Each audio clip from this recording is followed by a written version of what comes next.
The Capcom Play System 2, or commonly referred to as the CPS2, is the home of some of my generation's cult favorite arcade games. Unfortunately, finding home console ports of these arcade games can be difficult because they're strewn across multiple platforms, and that's even if there was a version that was released for consoles at all. Too bad there isn't a way to play these games arcade perfect, unemulated, on your televisions at home. Or is there?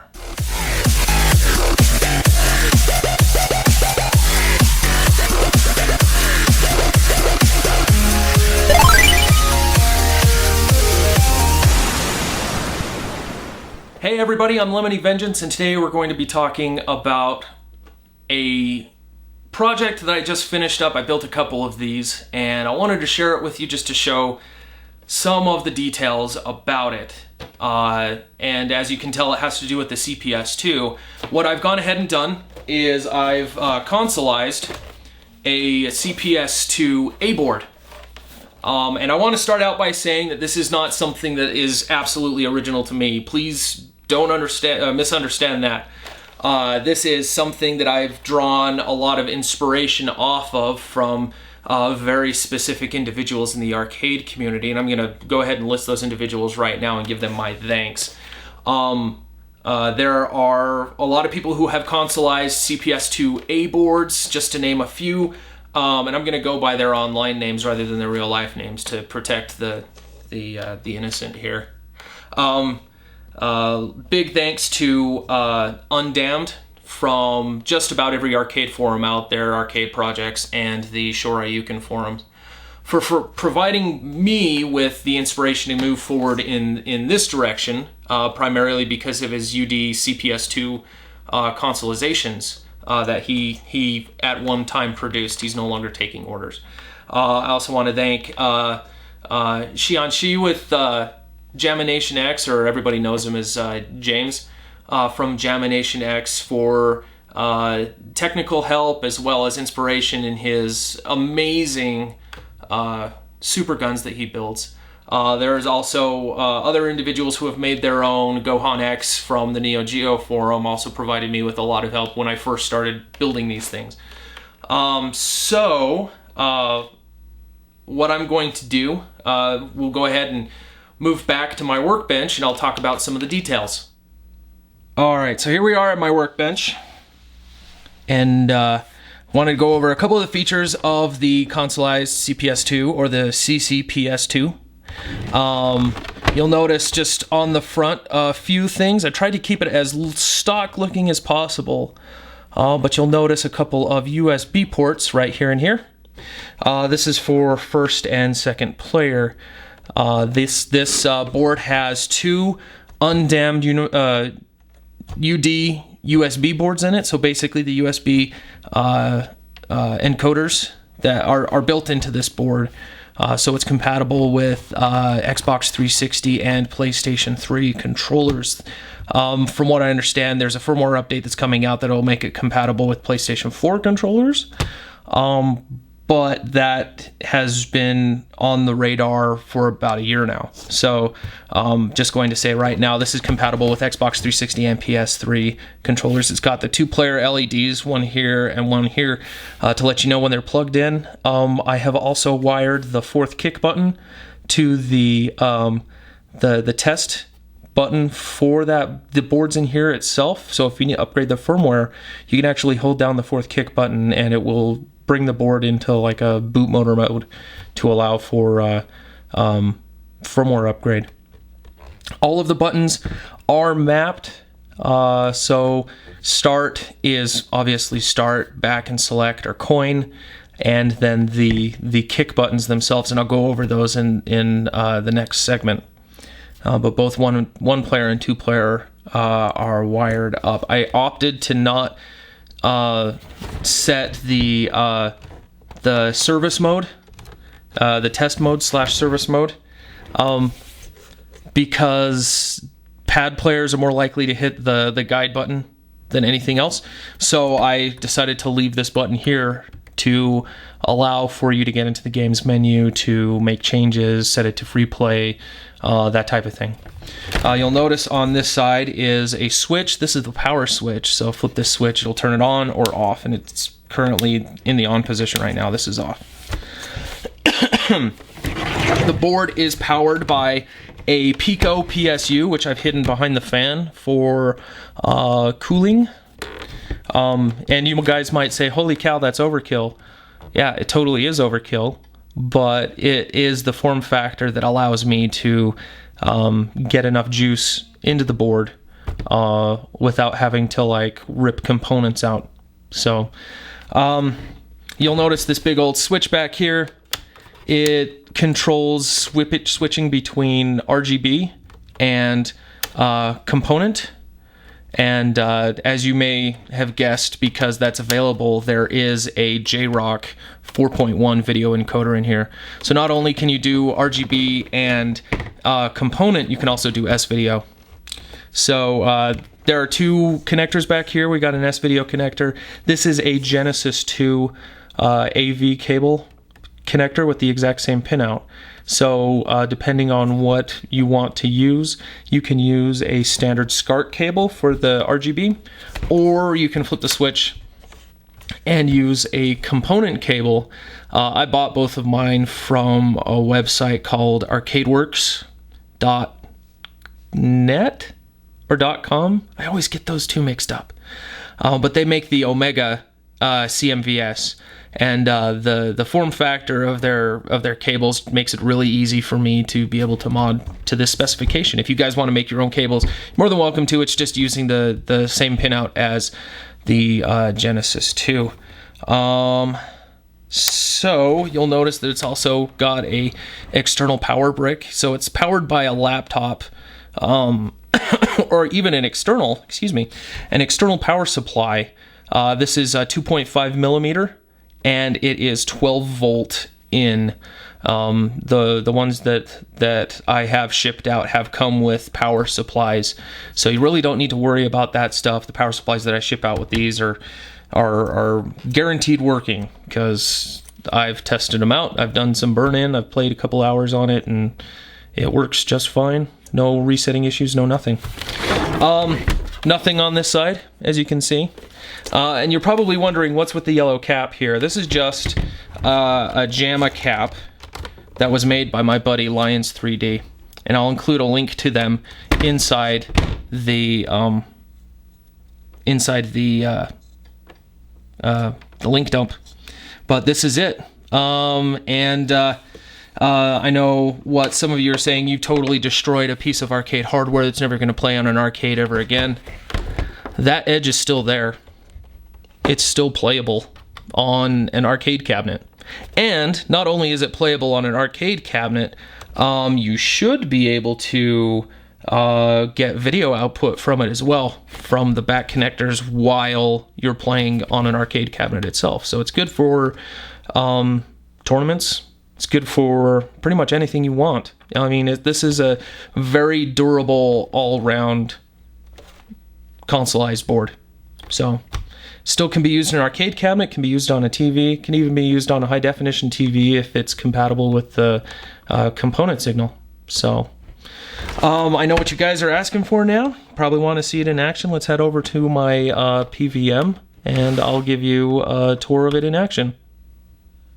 Okay, so here I have the Consolized CPS2 all hooked up to my RGB PVM, and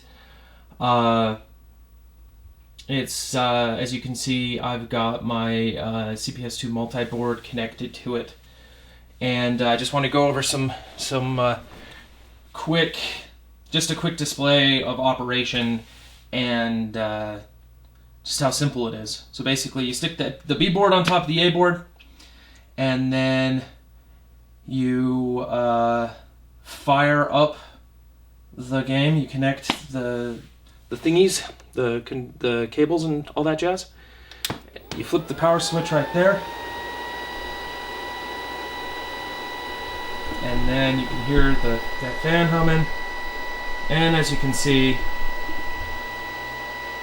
we've got Hyper Fighting Hyper Anniversary loaded up right now.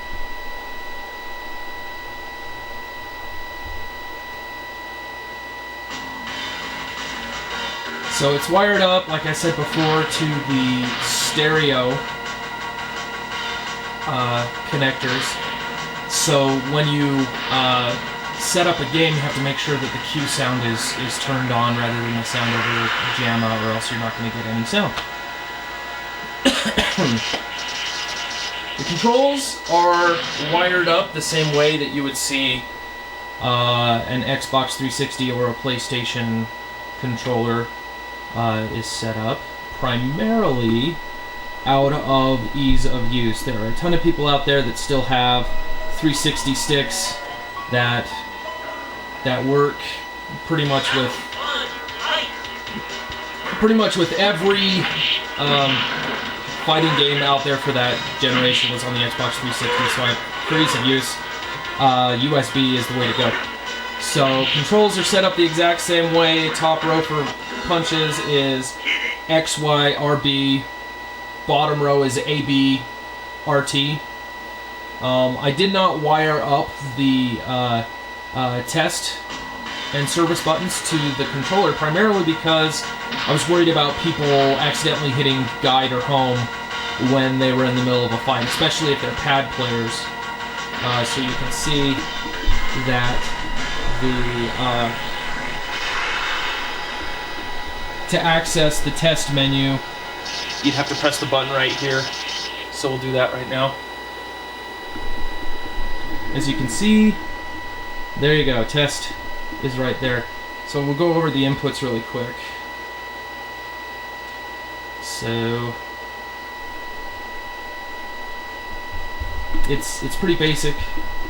Camera work is not my forte. I apologize. Trying to be professional here. And so you got your punches. Let me see if I can get closer to the the screen to show you.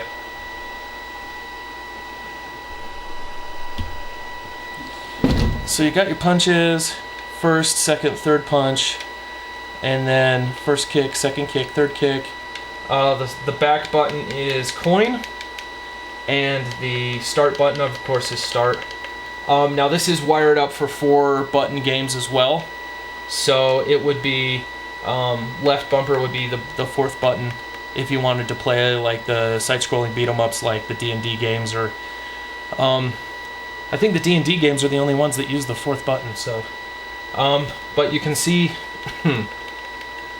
nothing is used for the guide button, which is a good thing. Also, as with all of the undammed boards that I use for all my projects, the player buttons are illuminated properly. So you've got player 1 and player 2. So there you go. I said this before, and unfortunately I can't bring it down to show you, but the USB ports have their own LEDs. You can kind of see them right there. So I'm going to see if I can zoom in, and so you can see them a little bit. They're lit up. As soon as I unplug the controllers, they will go dark. Boop. See you there? So that way you know that you're plugged in, everything's recognized, and good to go. So yeah, that's pretty much it. Like I said before, this is the 3rd one I've made. I made the first one for myself and ended up selling it. And this is the 2nd one I've made for this individual. Hopefully we'll be able to see it in action pretty soon. Maybe even this week. You know, so it depends on, number 1, if I can get this out in time, and 2, if I can get this stupid video posted. So, well, not stupid video, but just the video posted. So, anyway, I have had a couple of interests in producing more of these Consolized CPS2s. The price tag on it is pretty high, given the amount of parts that are in it. And so the price can vary. If you basically just want like a 15-pin connector for super gun sticks, it's less. If you want 4 players, it costs a little bit more because I have to add a switch in there. If you want component output, which this board has because it has a JROC encoder inside it, it costs a little bit more. Yeah, so basically it's just whatever option you want, also please keep in mind, A boards are getting more and more rare to pick up, primarily because there are people who have an A board for every game, so they're getting more and more expensive. This particular mod, like I said before, does not eliminate its ability to be used in an arcade cabinet. In fact, if you can see that yellow bar right there is basically just a cover for the JAMA Edge. So excuse me, everything is still able to be used in an arcade cabinet if you so want. So yeah. Anyway, just wanted to show this off. If you guys have any questions, please let me know. Keep in mind the build time on these takes it's a lot of work because you have to there's so many things that you have to wire up. Yeah, if you guys have any questions, feel free to reach out to me, facebook.com/lemonade-vengeance, or you can hit me up on Instagram. My Instagram username is lemonade-vengeance, all one word. Twitter, of course, at lemonade-vengeance, all the same word. So yeah, don't forget to like, share, and or subscribe to my channel if you aren't already. And yeah, happy gaming.